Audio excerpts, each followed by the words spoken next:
السلام علیکم ورحمۃ اللہ وبرکاتہ۔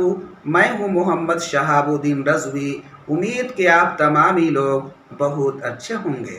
آج میں بیت المقدس کے بارے میں کچھ تاریخی باتیں آپ کو بتانے جا رہا ہوں کہ بیت المقدس کس نبی کے زمانے میں قبلہ رہا ہے اور کعبہ معظمہ کس نبی کے زمانے میں قبلہ رہا۔ حضرت سیدنا آدم علیہ الصلاۃ والتسلیم سے لے کر حضرت سیدنا موسیٰ علیہ الصلاۃ والتسلیم تک کعبہ معظمہ قبلہ رہا۔ حضرت موسیٰ علیہ الصلاۃ والتسلیم سے لے کر حضرت سیدنا عیسیٰ علیہ الصلاۃ والتسلیم تک بیت المقدس قبلہ رہا۔ ہجرت کے بعد 16 یا 17 مہینہ اللہ کے پیارے محبوب حضور سید عالم صلی اللہ تعالی علیہ وسلم اور ان کے جانثار صحابہ بیت المقدس کی جانب رخ کر کے نماز پڑھتے رہے۔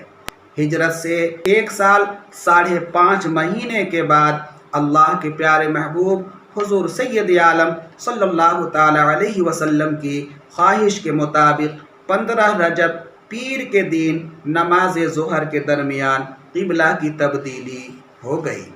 کعبہ معظمہ کی بنیاد ڈالنے کے 40 سال بعد حضرت سیدنا آدم علیہ الصلاۃ والتسلیم یا ان کی اولاد میں سے کسی نے اس کی بنیاد ڈالی۔ پھر اس کے بعد حضرت داؤد علیہ الصلاۃ والتسلیم نے تعمیر شروع کی، جو کہ کام پورا نہ ہو سکا۔ اس کے بعد حضرت سیدنا سلیمان علیہ الصلاۃ والتسلیم کے ہاتھوں تعمیر کا کام مکمل ہوا، جس میں جناتوں نے بھی تعمیری کام میں حصہ لیا۔ کہتے ہیں کہ حضرت سلیمان علیہ الصلاۃ والتسلیم نے جنوں کی ایک جماعت کو اس کام پر لگایا تھا اور عمارت کی تعمیر ہو رہی تھی اور ابھی 1 سال کا کام باقی تھا اور آپ کا انتقال کا وقت قریب آ گیا۔ آپ نے غسل فرمایا، نئے کپڑے پہنے اور خوشبو لگائی اور اسی طرح سے تشریف لائے جیسے کہ روزانہ آپ اس جگہ تشریف لے جاتے تھے، اور عصا پر ٹیک لگا کر کھڑے ہو گئے اور ملک الموت آ کر کے آپ کی روح مبارک کو قبض کر لیا۔ آپ اسی طرح عصا پر ٹیک لگائے رہے اور سال بھر تک کام چلتا رہا، اور سال بھر کے بعد کام مکمل ہوا اور آپ عصا سے نیچے زمین پر تشریف لے آئے۔ بیت المقدس بہت سے انبیاء کرام کا وطن اور جائے پیدائش رہا ہے، جن میں سر فہرست حضرت ابراہیم علیہ الصلاۃ والتسلیم، حضرت لوط علیہ الصلاۃ والتسلیم، حضرت اسحاق علیہ الصلاۃ والتسلیم، حضرت یعقوب علیہ الصلاۃ والتسلیم، حضرت موسیٰ علیہ الصلاۃ والتسلیم، حضرت داؤد علیہ الصلاۃ والتسلیم، حضرت سلیمان علیہ الصلاۃ والتسلیم ہیں۔ بیت المقدس میں بہت سے انبیاء کرام کے مزارات بھی ہیں، اس لیے یہ زمین ہمارے لیے بہت عزیز ہے اور ہمارے لیے بہت مقدس ہے۔ شہر قدس اور فلسطین 17 ہجری میں حضرت